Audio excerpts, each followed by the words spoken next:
अस्सलाम वालेकुम students, welcome to my YouTube channel easy solutions of mathematics. आज की वीडियो में मैं आपको करवाऊंगी क्वेश्चन नंबर 2। पहले वीडियो में हम लोगों ने क्वेश्चन नंबर 1 जो है वो डिटेल में डिस्कस कर लिया है एक्सरसाइज 1.2 में, और अब हम करेंगे क्वेश्चन नंबर 2। ये भी तकरीबन पहले की तरह ही है, same. Verify the multiplication properties of the complex number. इसमें एडिशन था, इसमें मल्टीप्लिकेशन है। सिंपल यही है कि हमने प्लस की जगह मल्टीप्लाई का साइन जो है वो लगा देना है। तो इसका सोल्यूशन हम लोग देख लेते हैं।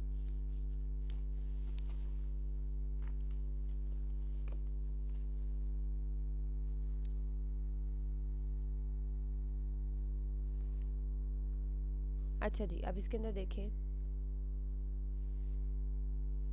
क्वेश्चन नंबर 2 है drive the multiplicative properties of the complex number. अच्छा जी, सबसे पहले हम लोगों ने कोलैयर लॉ ऑफ मल्टीप्लिकेशन, सेम सारे वही लॉज हैं, सिर्फ मल्टी एडिशन की जगह मल्टीप्लिकेशन आ गया। इसमें यही है कि हमने दो कॉम्प्लेक्स नंबर लेने हैं, उनको वो कॉम्प्लेक्स कोई से कॉम्प्लेक्स नंबर्स लेने हैं, वो ऑब्वियसली कॉम्प्लेक्स नंबर्स में से ही बिलोंग करेंगे। जनरली हम लोगों ने लेनी है a प्लस बी और c प्लस डी। उसके बाद हम लोगों ने उन दोनों को क्या करना है, मल्टीप्लाई। मल्टीप्लाई करने के बाद जो आंसर आएगा वो भी हमारा कॉम्प्लेक्स नंबर से ही बिलोंग करना चाहिए।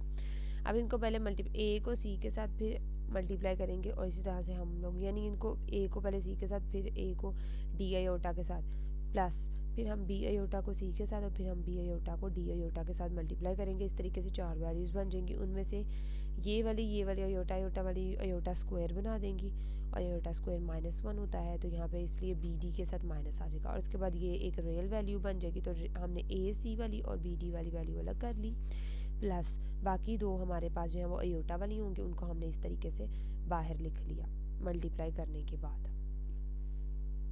ये मैंने साथ कर भी दिया है, ये वाली वैल्यू और ये बी डी अयोटा स्क्वायर है, तो ये -1 हो जाएगा, तो वो माइनस बी डी बन जाएगा। तो ये अलग कर ली। इसी तरह से बाकी दो अयोटा वाली हम लोगों ने अलग कर ली। उसके बाद as A C B D और A D plus B C जो है वो दोनों रियल नंबर्स में से बिलोंग कर रही हैं। जैसे हम लोग वो कॉम्प्लेक्स नंबर की जो हम लोगों ने स्टार्टिंग में इंट्रोडक्शन जब मैंने आपको करवाया था, उसके अंदर यही कहा था ना, एक जो होता है वो रियल पार्ट होता है, एक कॉम्प्लेक्स पार्ट होता है। उसके अंदर इसमें ए भी और बी भी दोनों ही रियल नंबर से बिलोंग करते हैं। तो उन्होंने इन जनरल इसको कहा ये पूरा रियल पार्ट है, ये पूरा कॉम्प्लेक्स है, और दोनों ही हमारे कॉम्प्लेक्स के साथ है ये भी रियल नंबर, लेकिन कॉम्प्लेक्स यानी अयोटा के साथ है, तो कॉम्प्लेक्स पार्ट में है।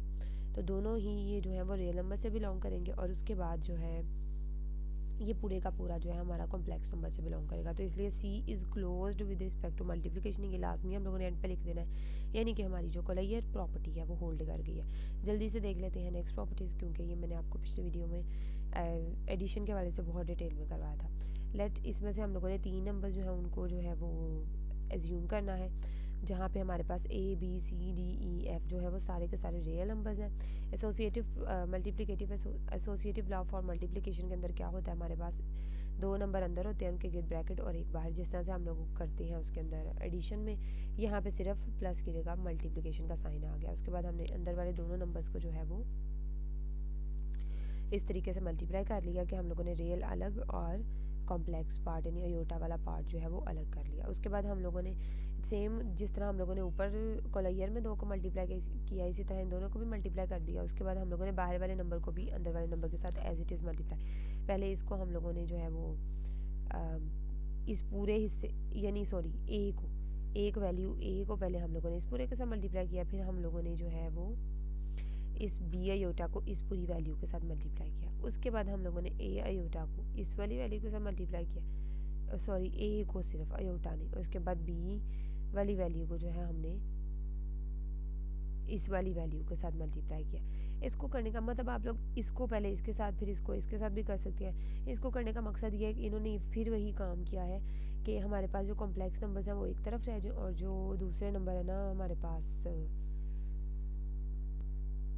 रियल वाले रियल पार्ट जो है उसको और कॉम्प्लेक्स पार्ट को अलग करने के लिए, इन सिंपल वर्ड्स में अगर आप लोगों को कहूँ तो इसमें भी अयोटा का स्क्वायर बन रहा था ना, तो उन्होंने पहले देख लिया कि कौन कौन सा मल्टीप्लाई हो गया हमें जो है वो सिंपल नंबर देगा जिसमें अयोटा नहीं आएगा, तो उन्होंने उसको अलग ब्रैकेट में लिख लिया और दूसरे दो को अलग लिख लिया। अगर आप लोग सबको इकट्ठा लिख दें फिर अलग अलग कर लें तब भी कोई मसला नहीं है। उसके बाद अब ए को अंदर मल्टीप्लाई करेंगे, इस तरह बी को अंदर मल्टीप्लाई करेंगे, और यहाँ पे भी ए को अंदर और बी को अंदर मल्टीप्लाई करेंगे। तो एंड पे जो हमारे पास आंसर आया है इनको मल्टीप्लाई करवाने के बाद, तो ये पूरा हमारे पास क्या है, एक रियल,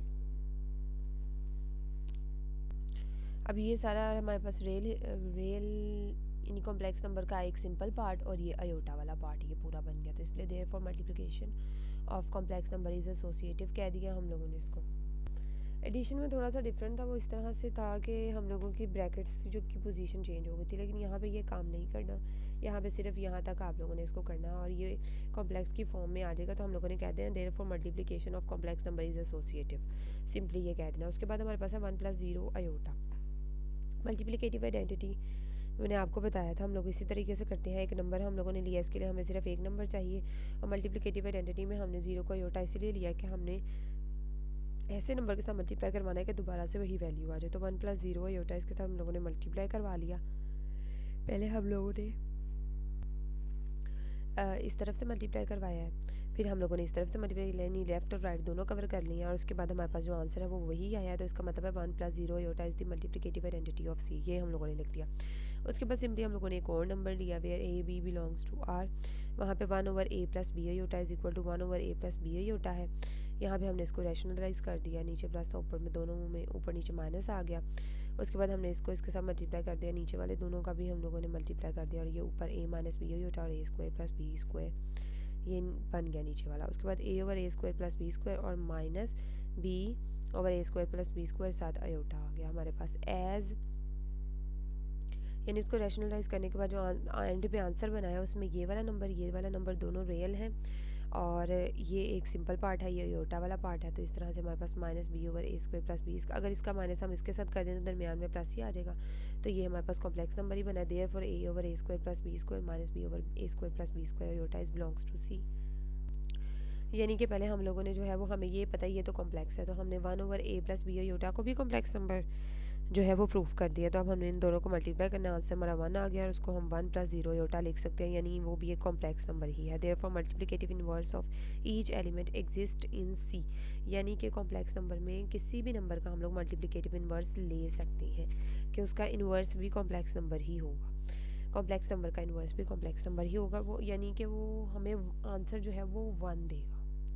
और 1 जो है हम उसको 1 + 0 अयोटा लिख सकते हैं, वहाँ पे 1 और 0 दोनों ही रियल नंबर्स हैं, तो हम इसको कह सकते हैं कि ये भी कॉम्प्लेक्स है। Commutative law of multiplication, let a + b iota and c + d iota दोनों हैं, और इसके अंदर क्या करना है हम लोगों ने, कम्यूटेटिव लॉ ऑफ मल्टीप्लिकेशन है, उसमें ये होता है कि इसको हम लोग इस तरफ से पहले a + b अयोटा को पहले रखें और c + d अयोटा को बाद में रखें, उन दोनों को मल्टीप्लाई करें तो बाद में हमारे पास एंड पे जाके c + d अयोटा पहले और a + b अयोटा बाद में आ जाए। तो इन दोनों को हमने जब मल्टीप्लाई किया हमारे पास ये वाला आ गया आंसर, और उसके बाद हमने क्या करना है, सिर्फ इनकी पोजीशन, ये a c है, तो यहाँ पे हमने commutative law of real numbers apply करते हुए a c को c a कर देना है, b d को d a कर देना है, क्योंकि हम रियल नंबर में ये काम कर सकते हैं, कोई फ़र्क नहीं पड़ता, a d को d a और बी सी को सी भी कर देना। इस तरीके से हम लोग अब सी को और यहाँ से डी को अगर हम लोग इस माइनस को अयोटा स्क्वायर में चेंज कर दें, यहाँ पे प्लस रहने दें, और इसी तरीके से, यानी इसको इससे मल्टीप्लाई किया ना, जब पोजीशंस चेंज कर दिए तो हम इसको अब इस तरीके से अलग अलग कर लें, यहाँ पे अयोटा स्क्वायर कर दें, यहाँ पे अयोटा को मल्टीप्लाई कर देना, तो हम इसको इन दो फॉर्म्स में लिख सकते हैं, इन दो को मल्टीप्लाई करें तो आंसर हमारे पास ये आएगा। तो इसलिए हमारे पास कम्यूटेटिव लॉ भी प्रूफ हो गया, therefore multiplication in complex number is commutative. तो इस तरीके से हमारा जो है ये वाला प्रूफ भी हो गया है। होपफुली आप लोगों को अंडरस्टैंडिंग हुई होगी। स्टिल कोई क्वेश्चन है तो कमेंट सेक्शन में मुझसे पूछ सकते हैं। वीडियो पसंद आई तो प्लीज़ वीडियो को लाइक करें, चैनल को सब्सक्राइब करें, अपने फ्रेंड्स के साथ ज़्यादा से ज़्यादा मेरी वीडियो को शेयर करें। Thank you so much.